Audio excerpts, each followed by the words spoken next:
Get up and get out. Get out. Get out. I have a question for you. Say Christ is Lord. Say Christ is Lord. Say it. You say Christ is Lord. Get out. Get out.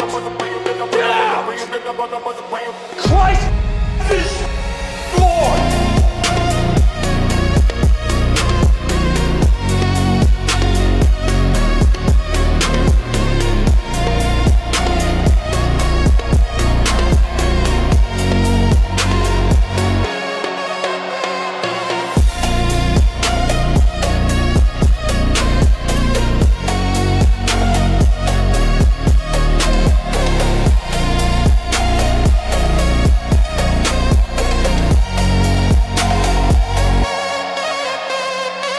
Offensively accurate.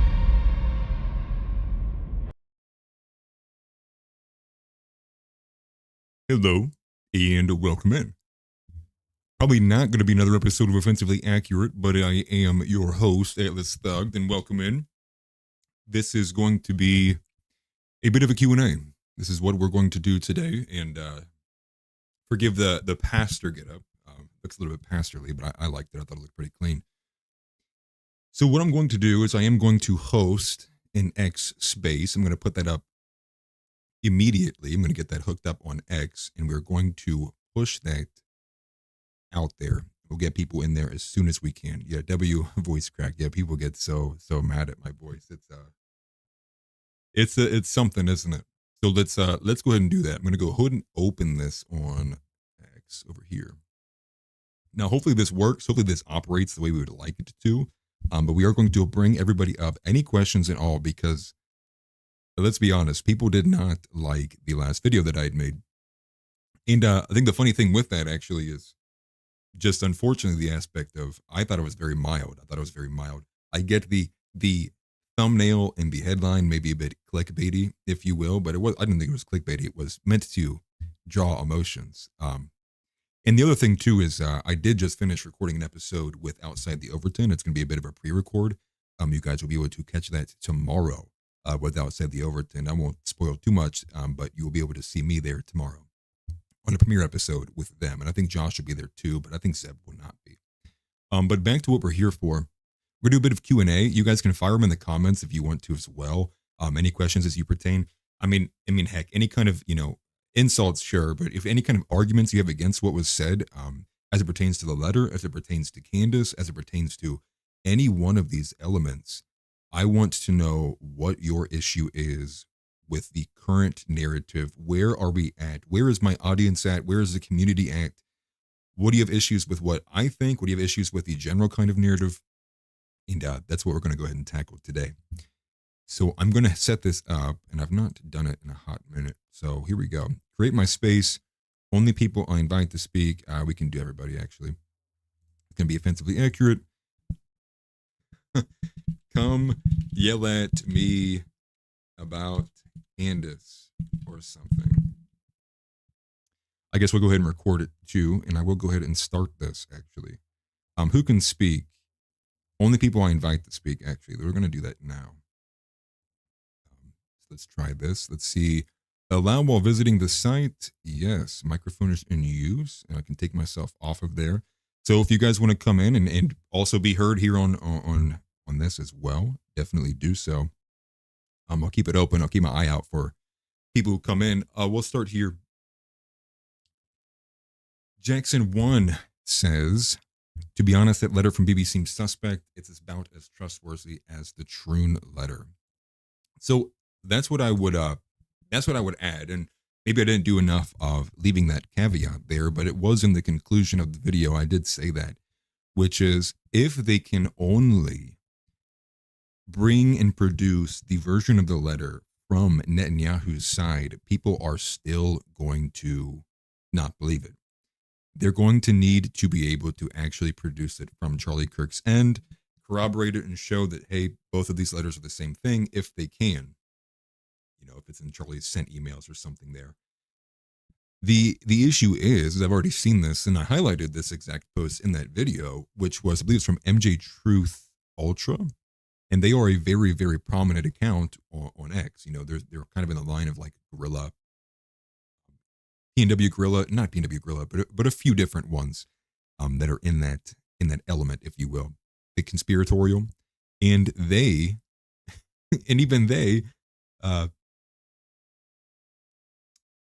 I lost my train of thought. Forgive me. I saw somebody come in. Actually, let me do this. Actually, apologize. But I just see people coming in here. Sorry, I've lost my train of thought.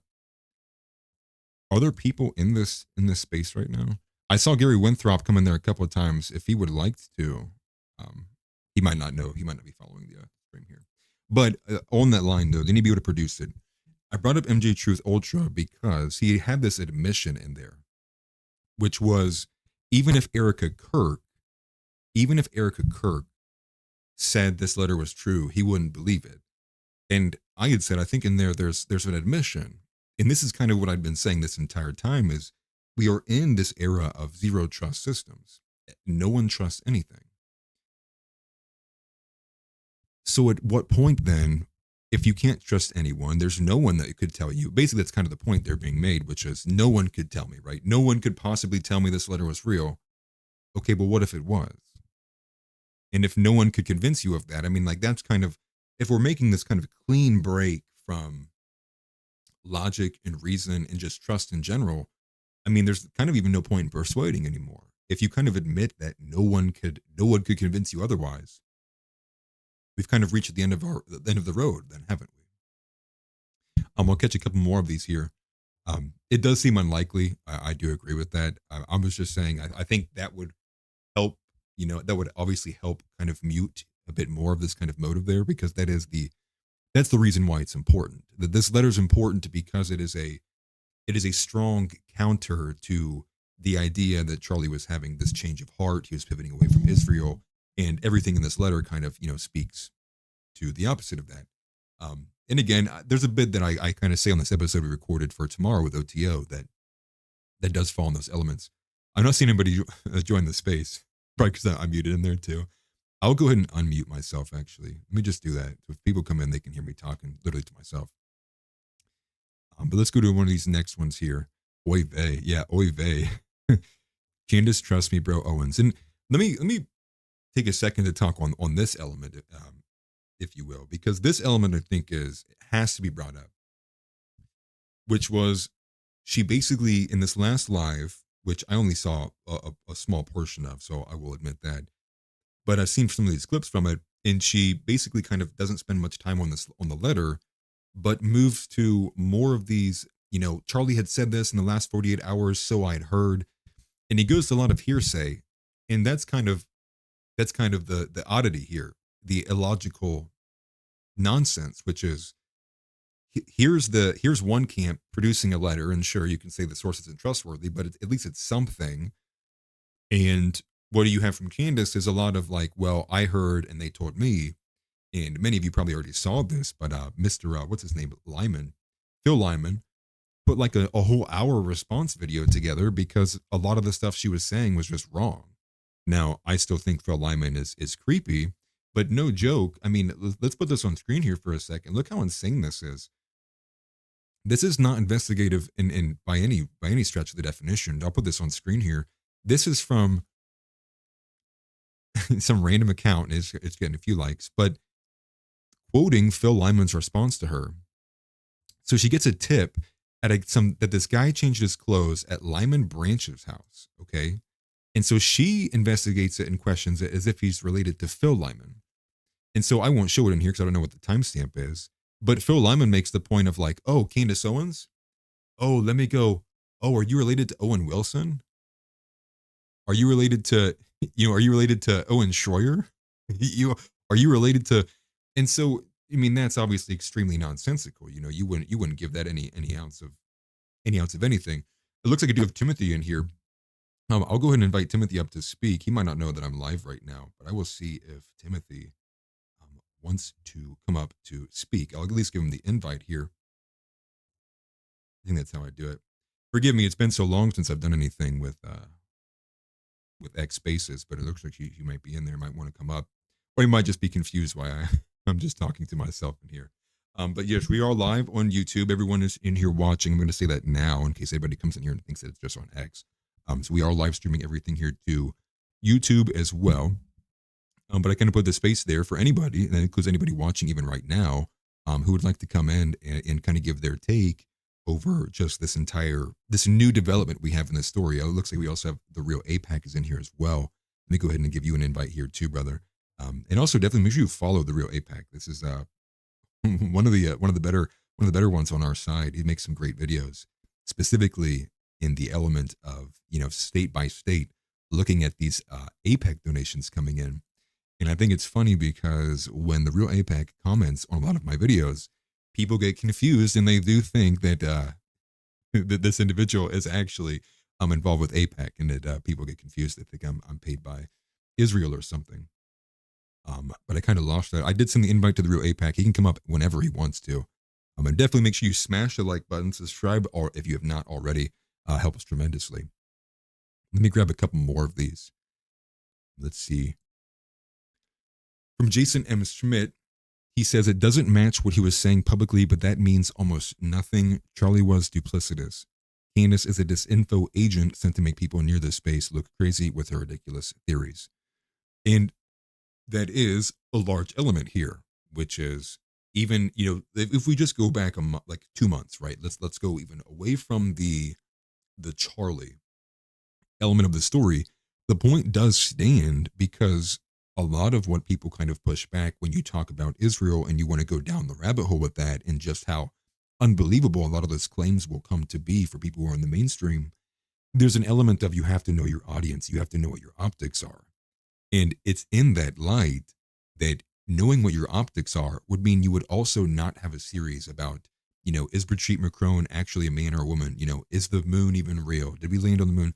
And so when Israel's kind of tucked in between all of those chapters, and that's not to say I don't think either of those also have a level of truth to them, is to say that when you put too much conspiratorial tinfoil hat content right next to each other, it makes it a lot easier for people to write off in that same light. And you don't want people to talk about things that are very true and very real, right? A lot of these ideas that are very good and counter to what's going on to be brushed off as easily or mocked as easily as some people mock the idea of, flat earth theory and things of that nature too. So that's what you don't want to have happening in terms of that optics battle. But I'll catch up on it a little bit more. Thank you very much. That was close. He sent one gifted. I appreciate that greatly. Thank you very much, brother. And that was received by Bram Doe. So congratulations on that. I can send him more speaker invites if needed, but definitely feel free to come up and speak whenever you would like. Okay, he says, thanks for just listening now. Okay, perfect. Looks like we do have the real APAC. So let's go ahead, brother. Let me bring you on. You can go ahead and unmute yourself, man. I'm just going to make it look a little bit prettier on my side. Let me see. Can you hear me now? Yes, I can, sir. All right. Shalom, shalom, shalom, Atlas. How you doing? I'm doing well. Let me turn you down a little bit on my side. But I'm doing great, Sure. man. Let me know. I've been doing Good. wonderful. Let me know if it's a little bit too crackly because I'm on my headset, so it's not a very high quality one. No, sounds good to me, man. Sounds good to me. Okay. Yeah. So I kind of came in midstream, so that's why I was kind of like, oh, Atlas is on. So the Candace letter. Are we doing Nick Fuentes talking points? So I wanted to have this kind of Q&A here because I posted the video kind of aggregating a lot of what Candace had alleged about the letter prior to the New York Post producing it. And a lot of people were just angry because the most common pushback is they don't believe in the authenticity of the letter. Because it was obtained by the New York Right. Post and it was produced by Netanyahu's side, they find it to be not believable at all. And so they're just throwing it out there. So what do you think about that? Shucks. Hello? Yeah, can you hear me? Yeah, sorry, I think I lost you there. I think I'm for everyone listening at home, I'm using Starlink for my Wi-Fi and it's absolute crap. So don't buy Starlink. That's funny. That Jewish money's going for nothing. That's funny. Well, I'm curious, then what do you think about the authenticity of the letter? How much I'll weight would tell you you. put into it? Um, Atlas, I actually come at it from a different angle. For me, this whole Charlie Kirk situation, as unfortunate and sad as it is, um, I'm still on, right? I haven't lost you? Yeah, yeah, I'm hearing you.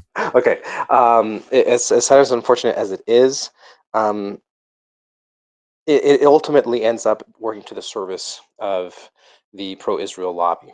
The letter, is it authentic or is it not authentic? You know what? I think we have to accept it as that's like the evidence piece that has been provided, and we should perhaps accept it as the most credible thing that has been given so far. If Candace has it, if Candace has something to the contrary, she should give it. But I mean, Candace, in my opinion, has proven time and time again that she's a grifter, that she's all talk. She doesn't say anything.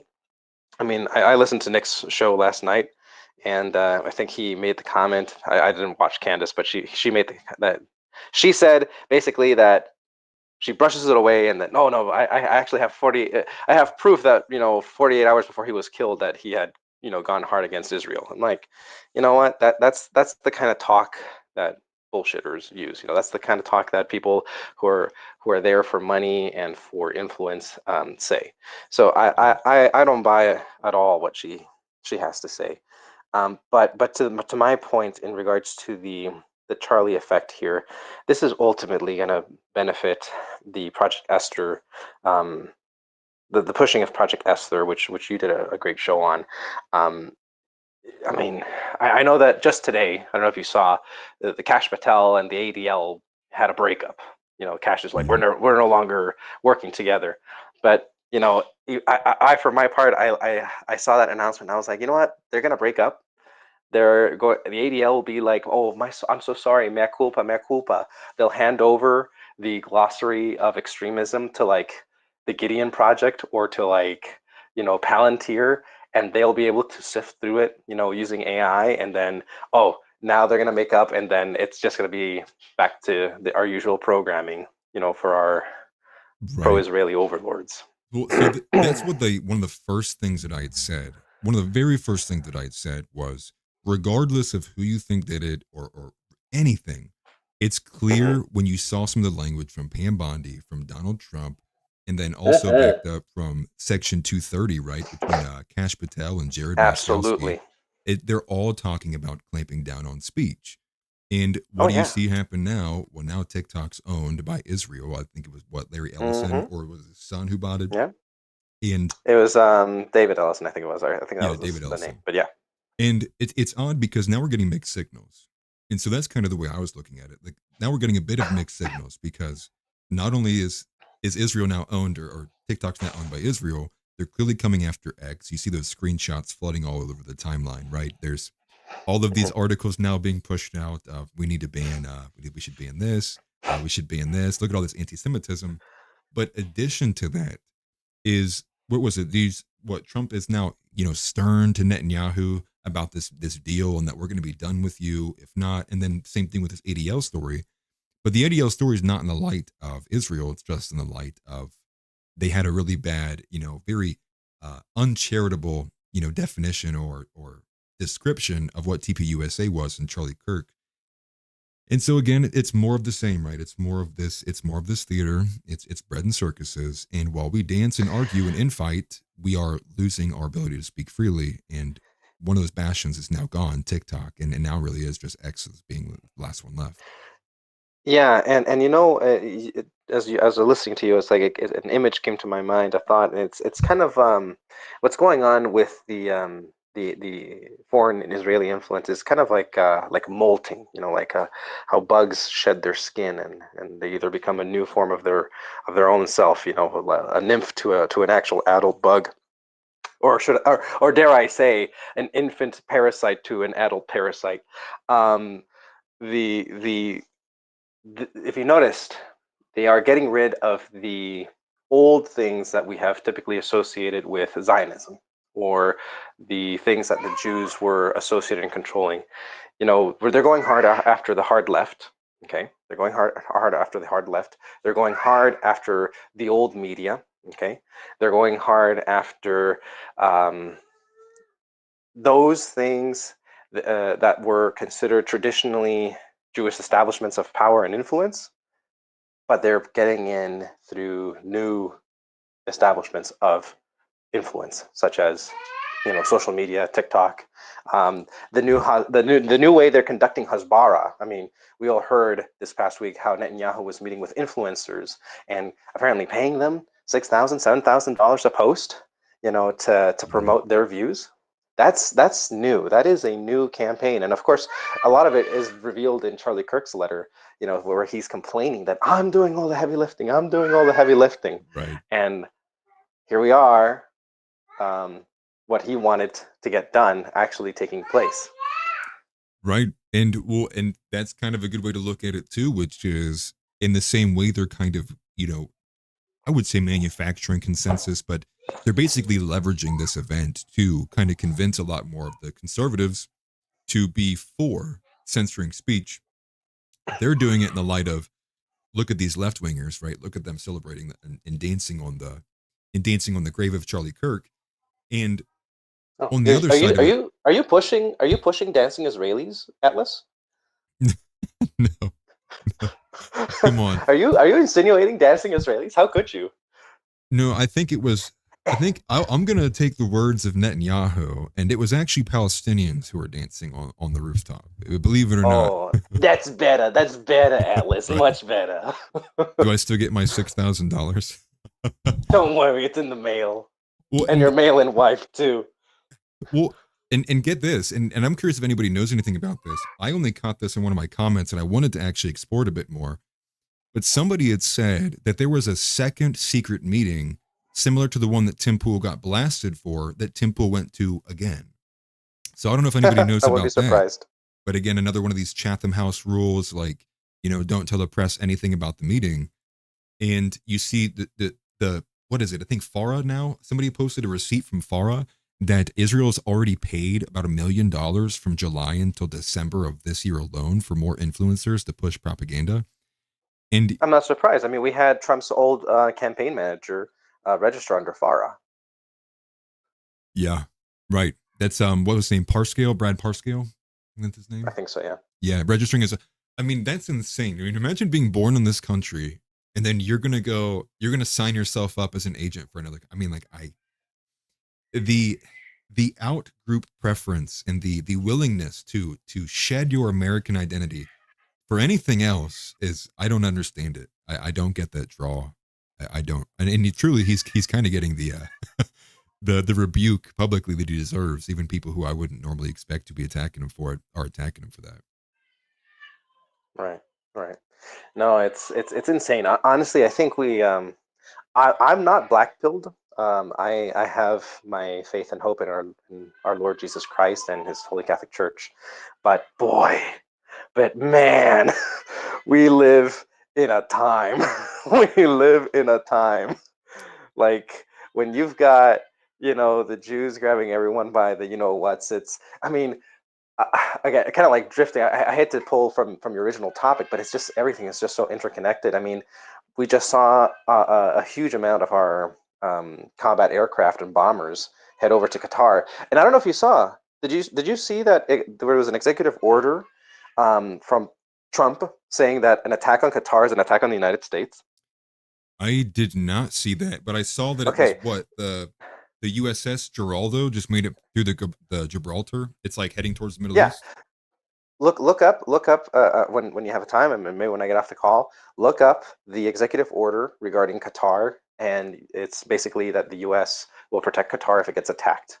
Now, some people might be scratching their heads, being like, "Wait, are they going to go to war with Israel if they get bombed?" No, guys. The reason why he signed that was, remember what happened last time.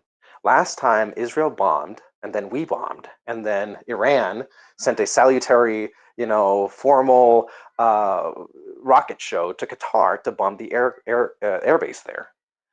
I don't know if any of you know, but we don't own that airbase. I think that airbase is actually leased to us, so it's technically Qatari territory. So if they do that again, that's going to be a direct attack on the United States, ally at least, a Qatar. Okay, so they're going to be attacking American personnel, and they're going to be attacking Qatar, whom we are now, according to a signature of the president, are promising to defend. Yeah, I am curious if there's an element truly there of like actual money involvement, um, just to based on like contracts and oil that maybe they are making a calculated decision. I think I lost you. Sorry, did I get cut off? No, can you still hear me? Yeah, I hear you. Okay, good. Okay. No, I was just making the point that well, I guess to move to a more broader point, honestly, in the same light, um, part of it is probably they're just making a calculated business decision of do we need to lose Qatar? How much are we going to be allies with Israel, right? How many other allies are willing to lose? And I think that point is under the umbrella that Nick kind of brought up, which is if it wasn't for us, I mean, the rest of the world would be placing sanctions on Israel. I mean, the rest of the world would Sure. be coming in and clamping down. Like, if with us out of the way, the world would probably even force the breakup of Israel, or they might force the one state solution, but the opposite way that the United States wants it. And when you look at it from that angle, you do kind of get a bad feeling, right? You get a really bad feeling of like, are we are making ourselves enemies more so than what we need to be. And I think this does matter, in 10, 15, 20 years down the road, because it's inevitable. The United States is not supporting Israel beyond 30 years from now. So, with that on the time scale, and Lord help me, because I'll make it every last effort to make sure that is so, because America first, America only. That it does matter who's going to be like for our generations, right? And let's go one generation underneath. When the person who's like 10 years old now is running for president in 30 years from now, when we're no longer attached and coupled with Israel, they're going to have to answer to other international powers that were like, you guys did this for years and years and years, for generations. And it's like, I don't want to be in a position where we're having to then answer for more generational crimes from the rest of the world because of what our politicians are doing now. And I think that does matter when you look at that time scale. I know even Jason Smith saying, much sooner than that. And I think that's possible too. Even if you go to like 15 years or 20 years, it's what happens then, right? Are we going to be sanctioned, right? And then is it all going to come to light in 20 years, like all of the things the United States did? And like, are we going to have to answer for war crimes? And I don't want to be in that position, right? I don't want to be in the position that people in my generation who had nothing to do with it are then being forced under certain economic sanctions because we're now being charged with for war crimes that happened 45 years ago. And like, that's not a predicament Well, I want to be in at all. and that's part of the reason why they're working by them talking about the Israelis and the Jews. They're working so hard to accelerate what they're doing, and why they're rushing even in their own campaign to get stuff done. Um, we can look at it as I think Nick Fuentes brought this up in his previous episode where he talks briefly about like Greater Israel and handing off the hegemony of the Middle East to the Israelis, because in the end, I mean, we're operating in the Middle East, but we're also operating in the Caribbean. And the reason why we're operating in the Caribbean is because we want to have regime change in Venezuela, which is one of the most resource-rich countries in the world, not just oil, but other lucrative minerals and metals. And the reason for that is because the war hawks in Washington want to go to war with China. They want to go to war with China because geopolitically, realpolitik, they are the top dog that is threatening. Um, maybe that's all part of it. Maybe that is just a grand scheme in the end. What better way to establish sovereignty and hegemony over the Middle East and secure Israel's position than to have Europe busy with Russia, the U.S. busy with China. Ultimately, these former powerhouses will grind each other to a pulp. And think about it. I mean, Israel will be in control of the Middle East, which is Oh, I lost you.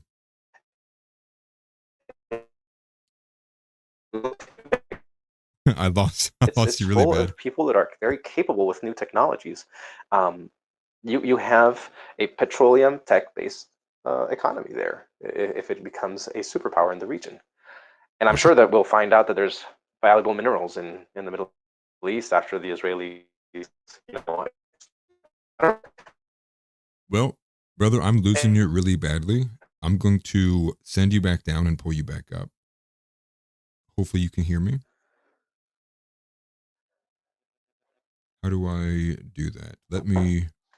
Did you hear me, Mr. APEC? I don't think you can hear me. Oh, now I can hear you. Now you can hear me? Okay. Again, my stuff was. Yeah, sorry. Where did I drop off? Did I drop off somewhere? Yeah, you jumped off a while ago. I'm going to bring you down and pull you back up and see if that helps.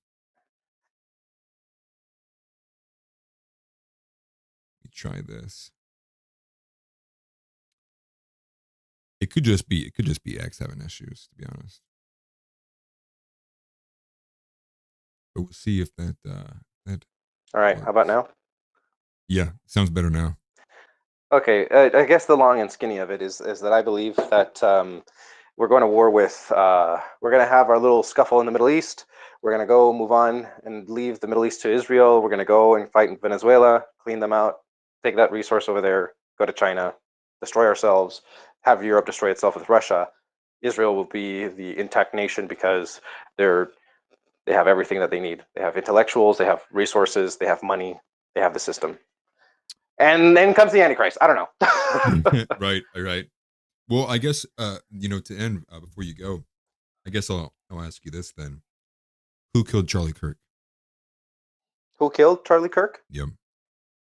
That's a good one. I don't know. I guess we have no reason to believe that it wasn't Tyler Robinson. Okay, actually, something that I personally do believe is that no, hear me out. If Israel didn't do it, like if they didn't hire the guy to pull the trigger or the drone or the whatever whoever wants to say what, they allowed it to happen due to neglect. Yeah. I and I think there's a couple different arguments to be made regardless of even if it wasn't Israel, there's the different elements still matter, right? And there's also intelligence agencies too. But I don't know. I'm kind of in the camp of like I don't know. I've been unwilling to put my name next to a badge. I've just been more willing to just say like I don't know, but I'll definitely call out things when I feel like they're complete bullshit, which is basically what I did with the letter there with Candace. And this last thing I'll say might sound a little bit tone deaf to some people, but in the end, does it really matter because we're here and we're here and it's the here and now, and we now have to deal with the repercussions out of it. Yes. And we're not going to know. Forget about it. We're not going to know. We don't know who did JFK. We're not going to know this, especially nowadays. Right. No, exactly. And I think that's probably the best point to be made there. And I think it was Ian Carroll who had made this, which is, when you're looking at the history, especially in American history, of political assassinations of this level, it's more often than not, you're going to find that some intelligence agency or there was some government involvement somewhere along that line. Now, the question is how much and for what reason? We don't really know all that. But thank you for coming on, man. It looks like nobody else is going to come on, so let's go ahead and probably close it after this. Sure. But thank you very much. God bless you and everything you do. You did an awesome job, Atlas. You're the GOAT. And again, God bless you. Mary, pray for you. The saints pray for you. I hope and pray that Almighty God continue to bless your work. Thank you very much, brother. I appreciate it. Thank you. And thank you for coming on, man. We'll have to do this more often. All right. Bye-bye. God bless. Yes, sir. Take care, man. And actually, go to the Real APAC. Go to the Real APAC. Subscribe. Check my channel. Yes. Make sure you go check out the Real APAC on X and on YouTube. You can find him on X at the Real APAC, exactly as it says, and then YouTube is at Real APAC, I believe. Yeah. Okay. Now I'm gonna give my time off to this filthy Calvinist. Yes, the Calvinist. If I can. God bless you too, 1989 theology. And I'll see everyone in Valhalla. Yeah, right. Yeah, you and Cash can go have that, man. But appreciate you coming on, brother. Bye-bye. And I just brought up 1989. We will see if he accepts the challenge. But again, everybody give at the Real APAC a follow, if in a like, smash the like button on the Real APAC. He does a great job, and he's fantastic, and he's a strong. What do you call it? What do they call them now? What do the kids say? He's a very strong and adamant shit poster. But we have Mr. 1989 Theology. Hello, good sir. How are you doing? What's up, dude? Hang on, let me go grab my headset so I can actually talk without yelling at my phone. Word. Okay. Sounds good. But Mr. 1989 Theology, you can find an interview I did with him actually contesting some of the differences between Eastern Orthodoxy and Presbyterianism, and Calvinism in general. You can find that on my YouTube channel. You can find it under the lives. Don't remember which episode it was, but you can just search by 1989 Theology. You will find it there, as long as it's not shadow banned. But again, everybody who might be coming in or is new or just showed up, we are currently right now going through a series of question and answers as it pertains to the newly produced letter that was obtained by the New York Post that supposedly is from Netanyahu, that was received and written to him by Charlie Kirk, and its authenticity is being contested heavily. The video I made about it yesterday is being attacked heavily. Well, I hate to say attacked, but is being disputed. People are upset that that was the position that I had taken, although I would argue I didn't even really take a position. I just explained the news. I just said, this is what has occurred. But people are probably upset that I called Candace a liar, but I do believe that is true. I do believe Candace did lie. I believe Candace never saw the letter at all. I think she was completely talking out of her ass. I think that there's a possibility she had been privy to that letter being written, but I don't think she was privy to anything that was on said letter. And that is my position. If you can even call that one, I think that's a very objective reality. If you just track, I think it was Milk Bar TV. Milk Bar TV did a video compilation of all of like from, different days in September of Candace saying, seen the letter, seen the letter, seen the letter. And it was either yesterday or 2 days ago that she was like, was it an email? Did he write it? We need to know. And it's like, if you saw it, you would know, right? Very questionable. But we are waiting for Mr. 1989. Whenever he's good. Hey, man, it looks like Yeah, go ahead. I'm trying to connect with my headset and it's just not working since I've already accepted the thing. My phone's being stupid. So I'll just talk like this. I probably sound like crap. No, you sound great. Sound good to me, man. Fair enough. So I missed all of that. I was eating dinner, having some dinner, and I saw that. I was like, shoot, I'll jump on. Didn't realize you were speaking with APAC. That's pretty cool. Yeah. No, I love me some APAC. They pay me pretty nice. No, the reason why I'm hosting the Q&A is I'm curious where you're at with this. Is where do you fall with this letter? Where do you fall with Candace Owens right now? Where do you fall with where's the narrative going? What do you think of this latest development? And what do you think about the letter, specifically? Okay, so the only thing I know about the letter is basically what I heard from Nick a couple nights ago when he basically read the whole thing. I don't know. I don't listen to Candace. I probably listened to Candace like 3 times back a couple years ago and then realized like, wow, no. Like right after she left the Daily Wire, I guess, whenever I checked her out, and I'm just not a fan at all. So that's where I'm at with that.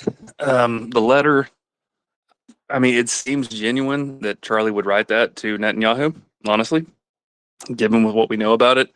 And there's so much crap to the whole situation. Like, we don't know anything. Everything they're telling us seems like it's fake. So I don't trust any of it anymore. So why should I trust this? And then she's kind of crazy, man. I'll be honest. Like, she's just crazy. So right. I almost feel like she tries to, or she's honestly, in my opinion, paid to make us look a lot worse than we are. Well, and that's what I had said with the real APAC, which is, say, let's just remove the last 2 months. Just entirely remove the last 2 months, and let's go before what happened to Charlie happened. And the argument was even being made then that from what you have happening is you have Brigitte Macron, and you have the moon landing, and you have like flat Earth and the firmament, and in between all of there is all of what she's saying about Israel. Making it very easy to write off, making it very easy. And so that's kind of been the battle we've been having on multiple ends. And as you know, especially here as Christian nationalists, like the battle for optics on our side is going so far down that we're talking about like how men appear, right? With men appearances in terms of like, just physical fitness. And that extends again to itself, which is like knowing your audience, right? We talked about this with Pine Sap and realizing like, maybe this very, left wing biased production going on YouTube that's going to be seen by primarily left wingers may not be the right place to say like, I am a fascist and like say it like happily, because a lot of people will write that off. They see that as you playing into their kind of already preconceived notion of who you are. And so that's kind of like what we have to ward against. And Candace is doing a pretty poor job of that right now, especially with all of the recent Right. stuff with Phil Lyman. Yep, I would agree 100%. So do you think she's, I guess I'm going to swing the conversation a little bit, but do you think she's kind of a control op like I kind of do? I think that she's actually probably the best controlled op that they have. I Exactly. honestly think that what she is really is, and I think and even Nick talked about this, right? A faux sophisticate, but even more than that, it's because they know that she will do literally everything to get the appearance of she's intelligent and smart, and she's this like strong investigator, and Phil Lyman blew that out of the water. I mean, I can't believe that she even went on that kind of trip with Lyman, but I do believe that like they basically are giving her a lot of money, and because she's an idiot, she's just useful, because she's so Yeah. obsessed with her ego and her intellect and the appearances of, which I think you could just zoom out and look at the interview she did with Nick. I think that was a very eye opener into who she is as a person. That yeah, she's controlled. To what level is she controlled? I mean, take this for example. I mean, this was the eye opener for me. I mean, do people even realize that Ian Carroll is conducting his own investigation entirely separate from Candace? And what would the reason for that be? Why would Ian not want to take advantage of Candace's resources? Well, I think the answer is obvious. Right. Ian does not want his name attached to Candace Owens. Right. And I think that by itself is telling, which is like, that's the lady who basically pulled him out of Uber eating and Ubering around for money. And he's still unwilling to kind of, back her and be a part of her investigation together. And in the Phil Lyman clip in particular, you might not be familiar with this, but basically Phil Lyman made an hour-long response video to one of Candace's recent episodes. And he makes the point there that he is done working with Candace, but is working with Ian. So he's like got nothing to hide working with Ian, but with Candace, he's like, bro, the way that she was talking to me, the way that her handlers approach this situation, the way that she just lies constantly, yeah, F her. Like, I don't want anything to do with her. And so it's kind of, in that by itself is a bit telling, which is you have one of these individuals who's like, I'll work with this guy. And then the other lady, he's like, I want nothing to do with her. And he did send he showed some text messages, like some of the exchange that he had, not just with her, but with the handler as well. And they were pretty rough to read. I might go and find the timestamp and pull them up, but they were pretty aggressive. But I do think, yeah, she's controlled at the end of the day. Absolutely. I mean, you can't. How do you have a normal brain and not see that? Like, some of the stuff she comes up with, and the whole. Like, I could care less what's going on with France and the leader there. Like, there's so much, and she did a huge thing about that. And I honestly find it funny how Nick's always like, can't wait to see that lawsuit go through, because it's true. What's going to happen when that does happen? Yeah, well, let me just say this for Johnny, because he just joined. Johnny, we are live on YouTube right now. So just want to say that before you accept anything and come on to speak. Oh, we are. Yes. Oh, yes. Well, okay. I thought you knew, Mr. 1989. No, yes, I didn't. Fair enough. Yes, we are live, but luckily, no, you've not said anything or triggered anything, so we are good. APAC was in here beforehand, making sure I would not cross any lines, if you will. He put me in check.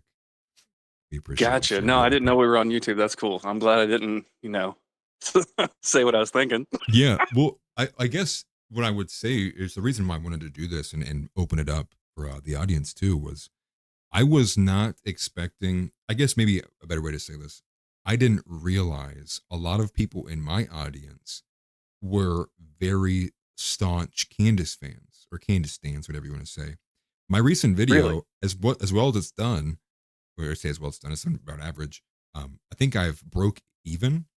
I've gained like 30 some subscribers and I lost 30 some subscribers. It like broke even. So I lost as many people as I gained, which is kind of odd because I just didn't think what I was saying was that preposterous. But then I realized there's a lot of people who they've already convicted and convinced themselves it is Israel and there is no one that can tell them otherwise. And I think that's an issue because Yeah. if you kind of admit that there's nobody that can change your mind, it's like, well, what are we doing here? Well, what's the point of persuasion then at the end of the day? For real. And it's easy to jump on that because, I even believe I've heard several people say that, if you do that, you're going to have a good batting average. If you just, Well, I it's agree. definitely Israel all the time. Like you're going to have a good batting average, and especially, you'd make it an MVP for that. But Right. Yeah, at you'd the be end of 8 the out of day, you 10. got to realize, like, it's not always them.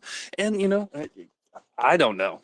I won't give my 2 cents on it because I just don't know. I think we're being lied to about everything. And I think a lot of the footage should be released that's not. So that's suspicious. There's a lot of things going on that's suspicious. But then her coming out and saying that she's got this letter, and then the letter comes out, and I, I haven't even been paying attention to her. It sounds like she's kind of backed away from that once the letter got put out.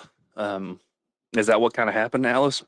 So what you basically have is you have a little bit of a, not even a walkback or a deflection even. You just essentially have, she doesn't even really kind of just talk about it or wrestle with it. And the expectation, going into that stream was that like, oh, she's probably going to cover this letter front to back. No, doesn't at all. Like does make mention of it, but largely ignores it. And I think in the light of basically saying like it's fake, like it's not real. This was edited or produced by somebody. It's not real, because that was kind of the point. Was her early assertion was when Netanyahu brought it up on Fox News, I believe on September 12th, is when she had made her first mention of it later that day at around 6 o'clock, where she had then posted and then had it on her stream that she had, and again, verbatim quote, had seen the contents of that letter. That would mean that either she was in possession of it at some point or she was around or knew somebody with, that had possession of the letter. And as it comes out, it's released. She doesn't even talk about it. And then she makes these weird kind of points about like, was it email? Was it written? And it's like, wouldn't you know? Right? Like, if you knew the letter and you were so willing to stake your credibility on the fact that Netanyahu was lying about it, that not only means that one, you've seen the letter, but you've seen the letter and read it well enough that you know that what was, or supposedly, allegedly, what was written on that letter was the complete opposite of what Netanyahu said and produced. So it's just kind of this weird conundrum to be in. And it puts Candace in a bad spot, which is like, shouldn't you be able to produce this letter? If you immediately responded to Netanyahu and said, no, that's a lie, could you not produce it? Or at least in that 20-day period, have found the person who you'd seen it from, have them produce it? But it puts us in a bad spot because, again, like MJ Truth Ultra said, if even Erica Kirk came out and said this was true, he wouldn't believe it. And it's kind of along those lines of like, even Jesus Christ could come out here and say this is true and you don't believe it. I mean, at the end of the day, like you can't go anywhere from there. And that's kind of the clean break from logic and reason. And then it just ends up being in a lot of debate because people just get extremely emotional about it. And that's the part that I don't get, which is, being extreme, right? Extreme in the sense of I've not seen this kind of like in unison kind of reaction besides when the left has these reactions when the right does anything at all. And that's just kind of sad to me because it's like, did we become like we stared into the abyss so long we became a cult? And I think that's true of MAGA. I didn't think that would be true of Candace Owens fans. Yeah, I think, we're just as guilty of it as the other side is, because we we see it all the time. We can't figure out who's our guys and who's not, who's controlled op and who's not, who we can trust. I mean, I'm sure you deal with this talking to different people. I know I deal with this talking to different people. Like, you don't know. We live in such a time and everything's so convoluted that it's hard to trust freaking anybody. And I think that's, by design, honestly, just so we can not come together, because anytime we try and come together, things get blown up, or not like literally blown up, sorry, but they get messed around to where it doesn't happen. But it doesn't seem like that happens on the left. They're a lot more unified than we are because they're fine with working with someone that's further left than they are, and we just can't get over that. I had several conversations today on X with people about that, and it's frustrating because I could totally understand where that's coming from, because there are controlled ops, there are fed everywhere. But at the end of the day, if we keep playing this game with each other and ourselves, realistically, we're never going to get anywhere. And but that's kind of the idea, right? Which is, what do you do? Like this is kind of the question, really. And let me actually go do this, because Lord of the Recent in a super chat. Thank you very much, brother. He says, Candace is the Hanukkah gift that keeps on giving, so low IQ that she ruins the credibility of our side with things she actually believes for free. But and that's very true. Lord of the Reed's cool. I think, right, yeah, Lord of the Rings is great. My question to people then is, what could the government do that you would trust it again? And I think to most people, and I think this is the correct Implode. answer, is nothing. Yeah, right. There's nothing that it could do. Not exist. No. A brand new one, like. But that's a bad path to be on, because Start speaking German. I don't know. Right, yeah. Wear a certain mustache. Because when you think about it, I mean, truly, they took Donald Trump, Kash Patel, Dan Bongino, Pam Bondi, Matt Gaetz, and all, that second tier, right? The S tier, the A team of influencers, like the Cat Turds and the Laura Loomers.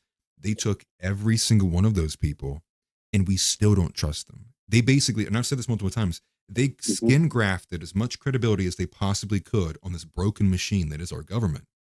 And people it doesn't matter. And I think that's kind of telling, which is like, so are we seriously working so if we're not in the idea of rebuilding entirely, and we're in the mindset of reworking, well, doesn't that set us up for failure? That if we install Christian nationalism in a government that people still won't trust? So isn't the better idea then that we do need to do exactly what you said, which is build anew, not rework? Because if we're working with a situation where it'll be next to impossible to ever trust the government again, I think that implies you have to have some kind of actual hard reset there. Something that would be so beyond the pale that would wake people up and let them go, you know what? I'll give these guys a chance. Because right now, I can't think of anything that anyone in the Trump administration could do right now that would make me go, you know what? I'll give the FBI a chance. Because it's just, it's too high of a hill to climb. And I think that goes for everybody. It does. And I mean, that just goes back to, like, what have we seen the past couple of days? The posts from the U.S. Department, or whatever branch they post from, and they're posting our memes and stuff, and it's all just, it's placating to us. We know it, and some of the guys are getting super excited about it, but we know the reality of it. And I like how Zeb Boykin always puts it. It's a podcaster. What does he say? Podcaster occupied government, and even that didn't work. With Bongino and all them. Right. So we are at a point where it's really just, I don't know how much I can say on YouTube, I guess, but we're at the point of, we have to tear it down to build it back up again, because Right. I don't think there's another option to, again, like you said, to build that trust that we could have in the government, and make it be like the boomers feel about Reagan. I don't think that's possible. Right. Well, and that's kind of the idea, right? Which wasn't our Reagan supposed to be Trump? And I guess when you kind of look back at history, the way that it's written, it kind of comes off as if, like, these figures like Reagan, like Trump, supposedly they're able to kind of bridge the gap for generations beyond them, right? They're able to kind of just carry this energy even beyond themselves, even beyond the people who follow them. And I think you're right. Like, I think Trump failed in that avenue. And I think the way that it's going, his legacy is going to be a lot smaller and a lot more full of holes than what it would have been had he just lost in 2020 and never came back. Um, because there's just now it's just he's opened himself up to so many more things and so many steps away from what he was actually originally in that 2015 2016 era. And if he would have lost, he would have lit a fire under us. It would have been better. Right. I hate to say it, I hate to see what we would have right now if Kamala would have won. But it would have lit a fire under our side for sure. And yeah, we're getting some things that look good, but like the deportations to me is just a stunt. Because I'm not personally seeing anything in my area, and I live by the border. So if I'm not seeing anything, then nothing really good is getting done that's going to make any difference. So I reverted back to where I was, pre this last election. Like, I completely agree with you. If I could go back in time, I would have pushed harder for Kamala Harris to have won the election. I would have pushed harder because I am full on the belief that I think accelerationism is the only way that we get out of the current predicament we're in. And in that same way that you said it would light a fire underneath us, I think that's true. I think, and it's unfortunate, and I say this in the light of, like, look at Anna Kasparian, look at all of the recent kind of like politicians or apparatchiks that had a change of heart. And when you look into it, it's like, oh, Anna Kasparian got like literally touched on the public transportation system, and now she's kind of a Republican. And so, there's no sense of voting harder in the idea that it's like what we do, which is rally for our candidates, put our candidates in, always compromise in the big tent because, we got to appeal to so many people. No. How about what we actually do instead? Because the Republican Party thinks they can just do whatever they want with our vote and compromise to the point that they're basically liberals. We go full send for Kamala Harris, show people how bad that would destroy us, and then hope that it galvanizes enough people that they go, okay, we learned our lesson. No more of this. Is Fuentes here? That's what we need, right? We need people, right? And it's unfortunate because you would think economically, right? Suffering so much economically, but also watching, everyone else get EBT cards and make TikTok videos of them eating nachos in aisle 3, and they're being paid for by the government while you go to work for, 12 hours a day, 6 days a week, and struggle to get by while your wife yells at you and you haven't had sex in 2 weeks. It begins to get to a point where I kind of even question, like, I think it would take a Kamala Harris presidency to get people to do something. And because you got to think, how many guys live like that right now and aren't doing anything at all? Mm-hmm. They just keep going to work. They keep getting, yelled at by their wife. They keep, and if that's not enough, I mean, brother, for me, I didn't even need to get that far. I just need to listen to him and talk for 20 minutes. And I was like, oh, I'm done, dude. I'm either gay or I'm going to be based. Right? It's like, there's only two options at this point. But you joke. Right. Can I give you a little bit of pushback on that though? And it's not like hard pushback. Yeah. It's my thing with, acceleration. Cause I'm there with you, man. I really am. I can't get behind Gavin, but I do get what you mean. And I do want to see us accelerate. But my thing is, one, we're so divided on the right. Two, we're too busy to do anything. We're also, 3, the good guys that aren't going to do stuff like that. We're not going to form protests and rallies and throw bricks at people like the Summer of Love. That's not what we do. So even if we did have Kamala, our side's just going to, okay, well, we've got to vote harder. Like, I don't see a point really for us to win that going that way. It's going to have to be a separation of the two-party system completely. And it's not going to be the libertarian view, the 3% throughout its history of that it ever got votes. Like, that's just ridiculous. But our guys are busy working. Our guys are busy taking care of their families and being good people, going to church. And they don't want to get rowdy like that, like the left does. And anytime we try and form a group, it gets shut down or it gets labeled as feds, like, Patriot Front, that type of deal. And Alice, my phone's about to die, man. I'm going to have to jump off of here. Oh, you're good, brother. It was a great conversation, man.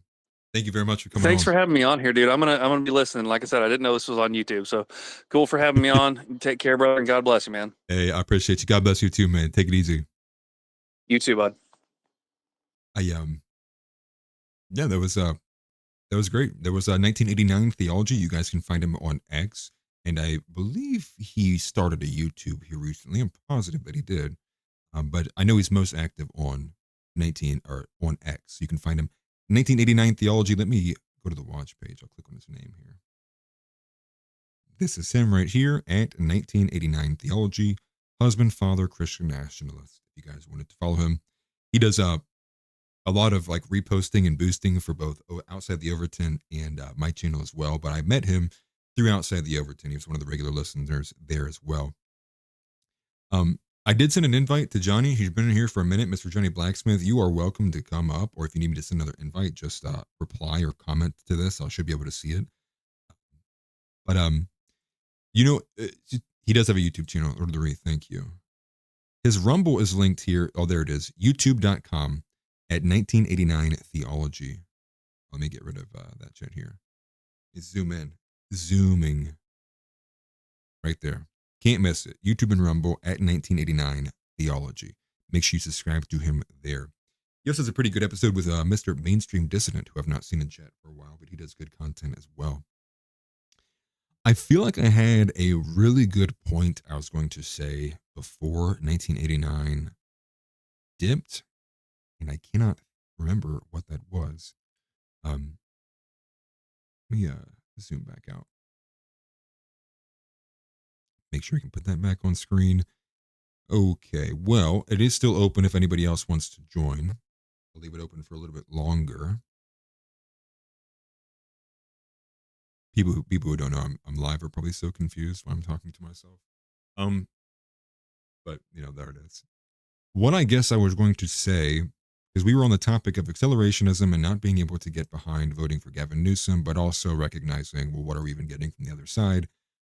What is the point, right? And I think that's kind of where a lot of people are arriving. What is the point?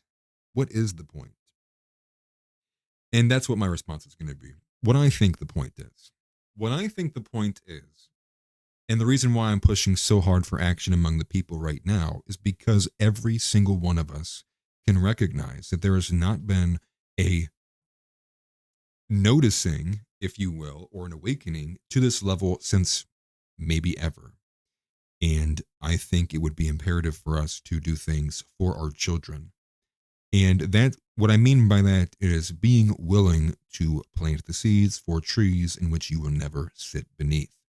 Meaning doing things that you think might possibly be helpful in the end, but long-term goals, things that you don't even know if you'll even be around for, but actually taking sacrifice and moving towards. And that's what I mean by that. I mean, I have daughters, and I have, unfortunately, a very big problem with doing nothing and hoping that somebody will take care of it beyond me. I have a big problem with that. I have a big problem with hoping that, hopefully somebody in my daughter's generation will figure it out. I have a strong, strong problem with that. And that's just the way that I feel. I feel it's very, very, very imperative to push for that. Pushing anarchy. If it's state subsidized anarchy, if you're talking about anarchy, no. I'm pushing for accelerationism, which would ultimately bring about a short period of anarchy, just because there wouldn't be a government for a short period of time. Or it would just get reworked, or it would just be a transitory period. I guess anarchist in the sense of it's like a day, for a little bit. I would have to hear Lord of the Rings argument a bit more fleshed out about biblical anarchy, so I won't talk too much trash about it. But that's kind of the idea there. The idea is what is the point? What are we even doing here? And I think that is why it's imperative, right? I think on that end, and that's why I brought up the trustworthy systems. That's why I think it's very important, right? Which is, we just went through a democratic, he wins the election. It's supposedly, it's all the people that everybody wanted. It's all the people MAGA wanted. I would have preferred Matt Gaetz over Bondi, but for the most part, it seemed like still all of these selections, everyone fulfilling the administration. We even getting RFK, right? We even getting RFK in there for Maha, Make America Healthy Again, and that satisfied even more people, like the Ian Carrolls and the Salvin Bra types, who are a lot more kind of concerned with the holistic and the industrial poison happening with our food supply. And it didn't mean anything. There's nobody, and maybe there's also more specific nature to it, which is I don't think there's any person that's playing it that could, have a press conference and say there's nothing in the Epstein files. Quit looking. I think that by itself annihilated all their credibility. Maybe things would have went different had they just been honest about the Epstein files. Had they not done this kind of ridiculous binder release in phase 1, phase 2, phase 3 with the literally the gayest influencers that exist on the planet. So much so that AI video of them dancing I thought was real for like 2 weeks until I realized it was AI. Because I would just imagine that that's what those gay people would be doing. They'd be doing yippee hee yaws out there. I don't know. I'm not Southern. Okay, looks like Lord of the Rings putting a bit of his argument in here. Let me, I'll just pull this up here for a second. Let me go back actually. Lord of the Rings, or I'll go from Adam. Adam says accelerationism sounds good at first, but I fear it would only lead to our actual destruction before anything is really done. That's always a possibility, but I think at the end of the day, you do. That's part of the reason why I said you have to be willing to plant seeds in trees you may never sit beneath. We didn't run. The Revolutionary War was not won without a life lost.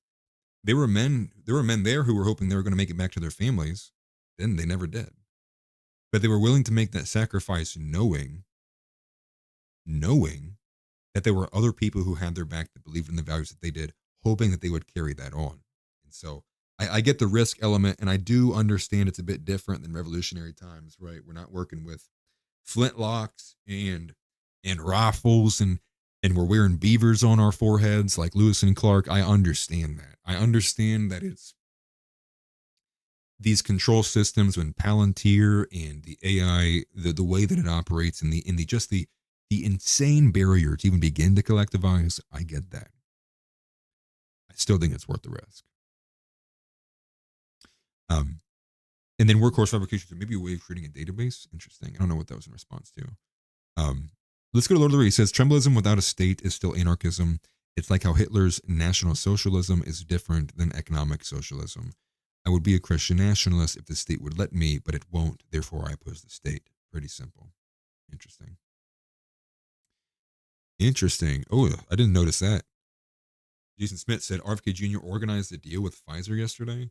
Is it like a good or a bad? Is it like a you pay the American people every day for the rest of your life until every single one of you are in the ground?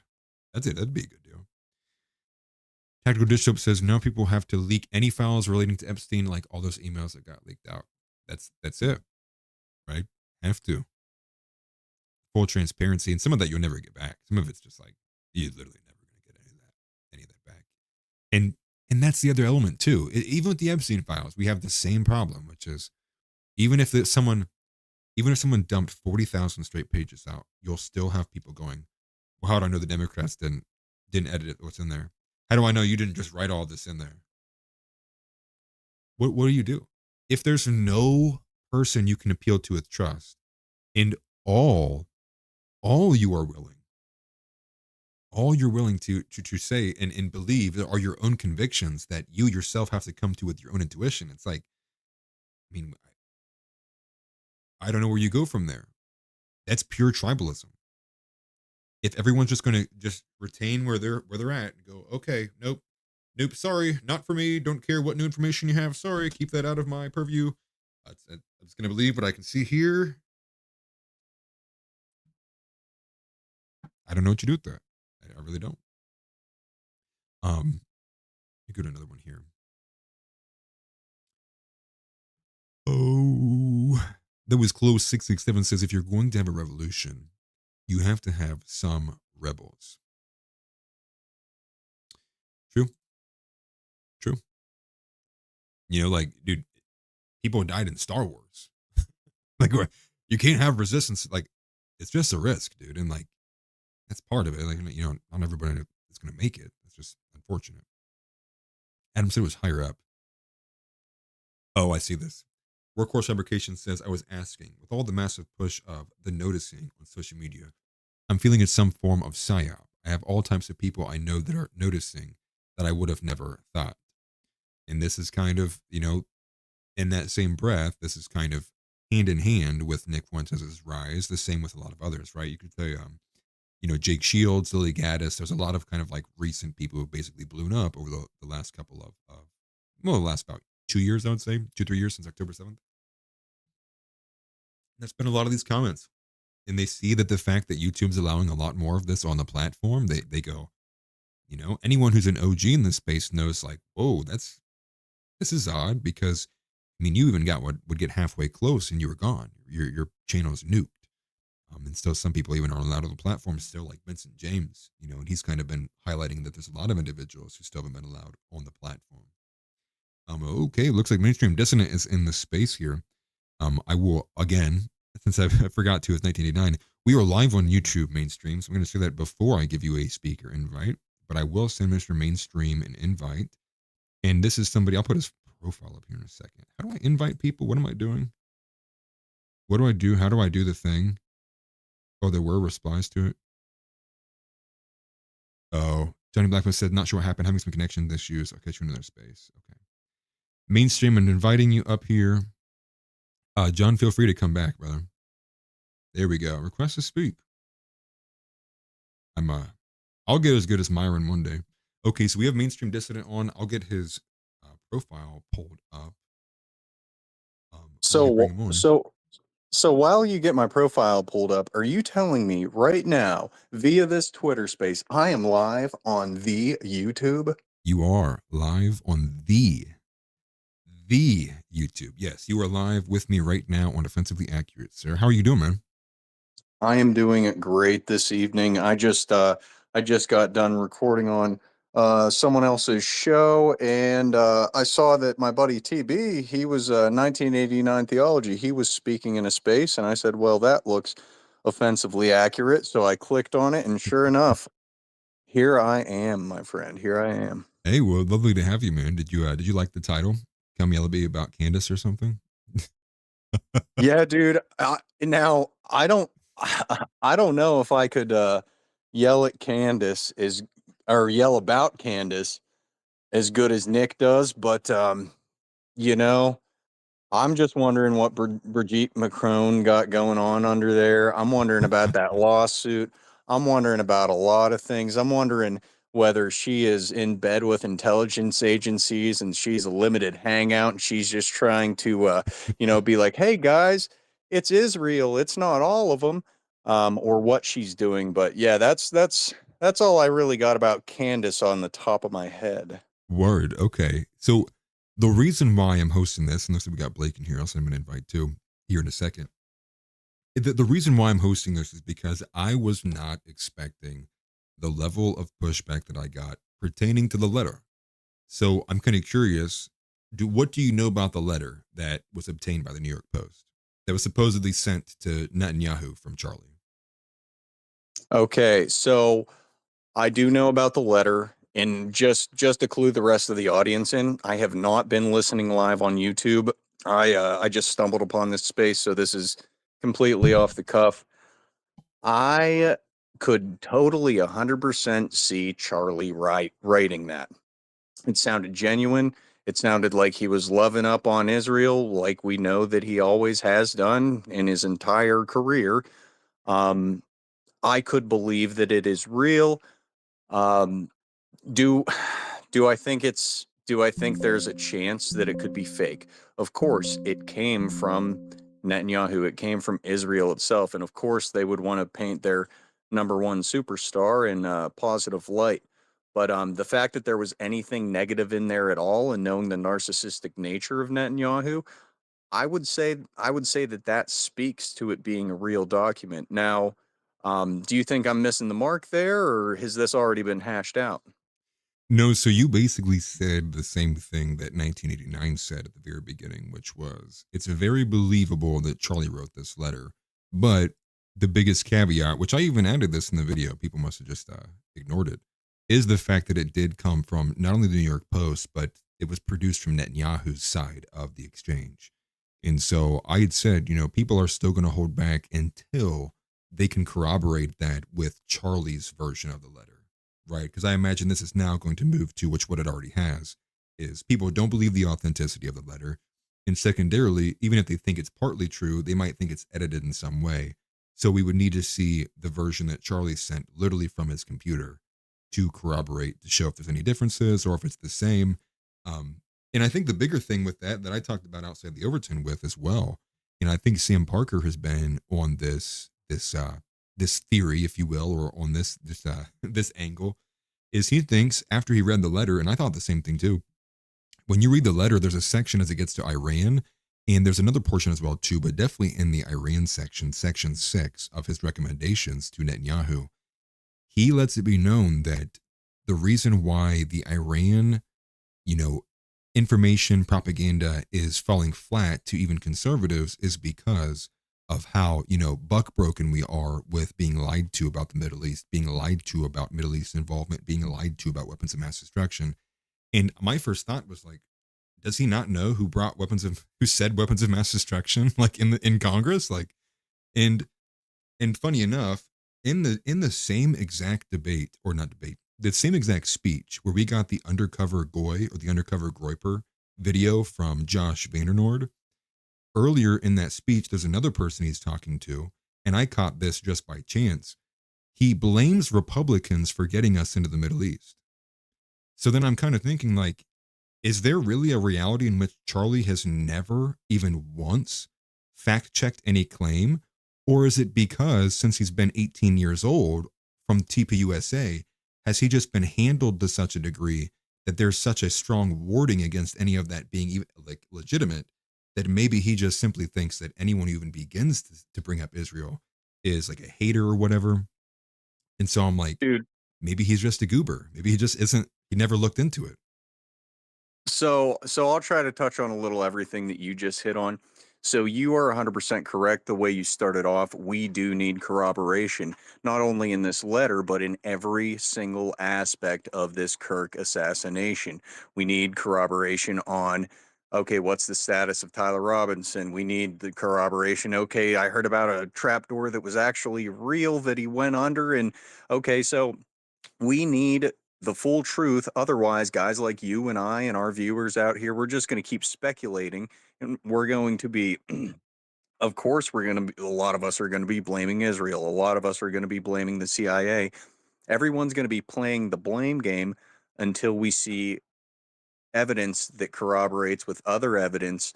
So there's that. Now, you also touched on hold on, I got off on a tangent there. You also touched on him being a goober for Israel. He's a goofy goober. Yeah. Rock. Okay. Right. So here's what I'm thinking. The guy, there's two possibilities.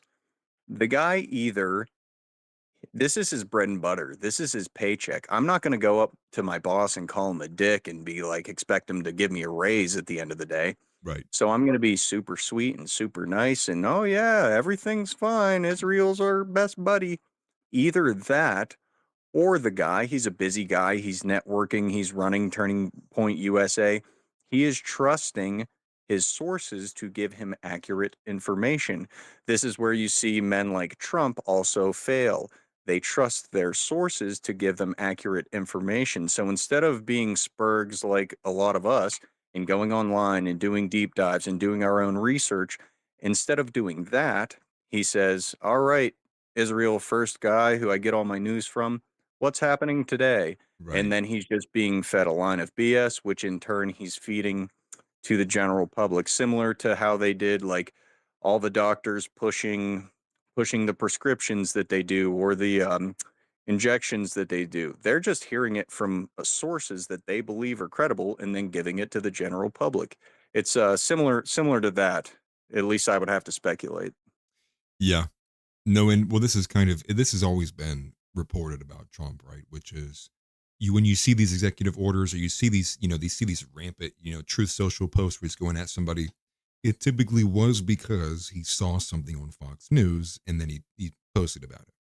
That's kind of how he gets his information. So we know that Trump is kind of, he's got blinders on, in the sense that, like, or not blinders, but what are those things that go up in bowling alleys that protect you, that keep you in your lane? Bumpers. Yes, I use those when I bowl. What's wrong with that? Yeah. Well, that's kind of the way that I kind of think, especially with how early Charlie got in on this, there might actually be a possibility where, because it happened so early and he was infused with so much cash and so much Jewish influence, that maybe they did do it to such a degree that he has bumpers on as it pertains to like Judeo-Christian. Like he's unwilling to even begin to entertain the possibility that he's wrong. And so it's in that sense that when I read that letter, if it is to be real, my thought goes to Sam Parker, which is like, man, Netanyahu probably was like, man, the audacity of Charlie Kirk to say this to me. He's getting something special, in UVU. And so maybe that is a possibility. But I do have to get going though. I'm not leaving yet. I'm gonna go through these speakers. I do appreciate you, You're- mainstream. I'm gonna bring up You're Blake. good. I'm going to dip out, guys. I'm glad I could jump on for the brief moment. Take care. If you're not following Atlas, make sure you follow him. Later, guys. Thank you very much, brother. I appreciate you. And that was Mainstream Dissident. Again, you can find him at Main Dissident on X, and then he also is on YouTube. He's got a new series, or he's been running a new series of the episode in his podcast. He's been doing a great job, so give him a follow. I'm going to bring up Blake. Blake already is inside of the space. Go ahead and unmute yourself whenever you are good to go, brother. We got a couple minutes for the Yeah. events. Just real quick, like we're never gonna get an answer right from the government. So that's what happens in conspiracies. So Right. you just have to look at all the corroborating evidence that we've gathered on our own, and there's so many red flags, obviously. So I'm fully convinced Israel took out Charlie. I mean, I was writing down all the notes just to share with you, but yeah, Yeah. I think we're focusing on sideshow goy slop. We should be focusing on the shooting being fake and staged. This is kind of the big thing that's held me back from, fully saying no, it wasn't Israel, is because of how close I am to Outside the Overton with Zeb Boykin, who is being brought onto all of these shows now because he ran a bunch of this stuff with the ballistics and it's not making sense, at least not from the official narrative that we have. And especially as you look at like the, entry wound, exit wound, splatter pattern, different people in the crowd. And what I would add to that too is it does seem to be like a lot of the people at the top are kind of glossing over it. They have fully accepted what has been told to them. Now, is that partly because they're in on it, or is it because it's the Trump's FBI they're unwilling to speak out against or ask questions? Because if you take a look at Megyn Kelly, she's being treated as if she said something that like Nick Fuentes would say. Mark Levin writing a whole article basically damning her for like why even flirting with some of these ideas is enough to throw you out of the club. It's kind of insane how cult minded it is. But I for me it's just like I feel so in the dark. I feel so, and you're probably right. We're never gonna know who truly was behind it, the full 100%, technical details of how it happened. And probably most people are just gonna walk away with whatever they believed in the first place. Yeah, I don't know if it's even necessary to 100% know how they did it. We just like that George Zinn guy that was there, that was at 9/11 and the Boston bombing. The original guy that they arrested, that old dude, ended up being a Jewish guy. And it was like Right. 1 in a trillion the chance that he would have been at the Boston bombing, 9/11, and Charlie Kirk's assassination. Well, now it's being reported by Stu Peters that he was actually at Kobe Bryant's funeral. Yeah, dude. So, and you're right. The 308. I lived in Montana for 10 years.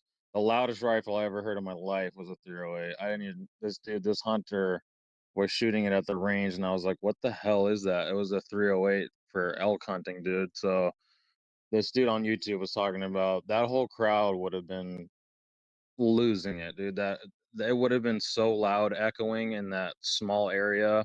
There's no way a 308 would have made that small of a hole. I Well, just and don't also believe any of this. because it's in the auditorium with all the concrete as well Yeah, too. That should have exactly. made the loud even sounder Exactly. or sound even louder than what it was. Right. And you can see So, too like mixed reactions as well. Like some people are sprinting, but then people who are like maybe 30 feet away are like kind of like, what happened? What was that? Like they don't think it's a gunshot, and so it is very, very, very suspect. and But it's sad, dude. I'm not a huge Charlie Kirk guy, but I obviously murdered him, so it is sad. I mean, they took his life. So, and I think it was Israel, the same as 9/11, everything else. So, just sad, bro. word, hey, you like everyone else has said before, you're gonna have a really high batting average if you just put Israel down you Yeah, know, dude. who's behind it all. At this point, it's like, come on, bro. Who's done the most and who's gotten away with it and who could get away with it? You know, so that's Yeah. really it. No, and I agree. I just, to me, it's the motive element that I struggle with the most, right? It's the, you know, I don't see it. I think it's a lot of like we're nitpicking on these videos from Charlie. Like that's the part that I don't find to be believable is the, you know, he was going to turn on Israel and he was going to walk away from everything and he was going to truly like, you know, come to our side. Like that's the stuff that I just don't see it. Possibly maybe like a private change of heart, but I don't think it was anything to the level of what people are kind of making it out to be. Yeah, no, I don't agree with that either. I agree with you. I don't think he was going to turn on Israel, but I do think they'd rather have Ben Shapiro and that stupid bitch, his wife, who's I think Mossad running TPUSA than Charlie with their Yeah. freaking Super Bowl halftime show memorial. Well, the funniest, I think the funniest comment that I saw about that was Erica wasn't his wife, she was his handler. and Yeah, and they that met that in Israel, dude. you're right. And I think ultimately that might be the reality. But thank you for coming on, man. I do appreciate it. Yeah, I'm thanks going for letting me talk, dude. Yeah, of course. Yeah, I'm gonna try doing this more often. I'm gonna hit Mr. Debate is over and then I'll probably sign off. But you have a good rest of your night, man, and You thank you too, very man. much. Take care. I appreciate it, man. And I sent an invite to the debate is over. I'll give it a couple minutes to see if he wants to come on and accept the invite. And but if not, we'll go ahead and get ready to sign off. I had a bit more planned to do today, but the plans kind of got a little messed up. I thought I was going to be on with OTO a lot later at 8:30 p.m. But I'll probably start doing this a lot more often, bringing you guys on. Spaces is probably the easiest way to do this. But I got my eyes on that. We'll see. I'll go through a couple things on chat actually while we're waiting to see if anybody, if the debate is over, is going to join. But won't spend too much time ultimately because I need to go help take care of my daughter. Let's see. Kirk's still alive? I've seen that theory multiple times. Somebody said, have I discovered the Mike theory yet? Okay, looks like the debate is over, has left. Okay. So just going to go ahead and end the space there. Space has been ended. Let me get this off screen. I don't have to look at that anymore. Have I discovered the Mike theory yet? I've not discovered the Mike theory. I know that well, is that the one with the lapel? I would imagine so. Yeah, it's the one that's like over here. It like just like blows up. I'll tell you what. There is one very strong take that is it looks clear as day that something clearly enters from the other side of his face and exits where everybody's saying is the entry hole is. Oh, it was Markets and MoMA. Okay. I thought that I had recognized that account, brother. I thought I literally, I was like, I've seen this account before. I was curious who it was. It sounds good, man. No worries at all. And again, I do this impromptu, so don't feel bad at all. But I guess that's kind of where I'll leave it. I wanted to give everybody a chance to kind of, at least for a couple hours, or have I been alive for that long? An hour and a half, to just come at me. I thought I was going to get a lot more people angrier at me, to be honest with you, than what we got. But I got a couple friends. It seems like we're all on the same page. And here's the thing. This is what I would add to that. Like, do you think I'm gonna be mad? Like, what? That's part of it. It's like I'm not. I have no agenda. I have no game. Like the no end game to be played. It's like if they prove it's Israel, okay. Or like am I gonna sit here and be like, oh no, my career is ruined? What?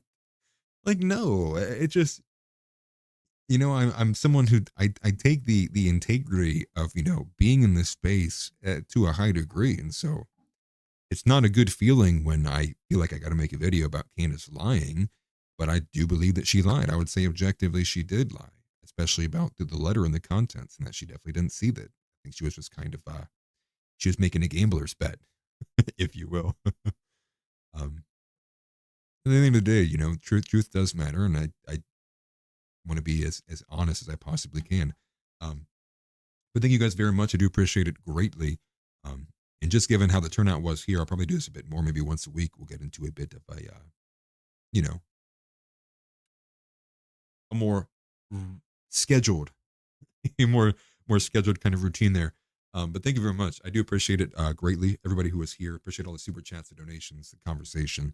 It means a lot. And before I go, make sure you tune in to Outside the Overton tomorrow at 3 p.m. You will also catch me there as well on a pre-record premiering, covering some more of Charlie Kirk's speech, and we'll take a bit more of a closer look at one of, and maybe possibly his last speech that he ever gave. So thank you guys very much. I do appreciate it. Christ is king, as always. If you are married, tell your wife to shut up. I'm just messing. But tell her to give you some space. You're breathing down my neck, honey. Pam Bondi needs fired or thrown in prison or just sent to a kitchen very far, far, far, far, far from here. I really don't matter at all. And deport Cash Patel and everybody that looks like him. And hopefully one day we will save this country. Christ is king. God bless. Everybody have a good rest of your night. I will see you guys in the next one. Take care. Get up and get out. Get out. Get out. I have a question for you. Say Christ is Lord. Say Christ is Lord. Say it. You say Christ is Lord.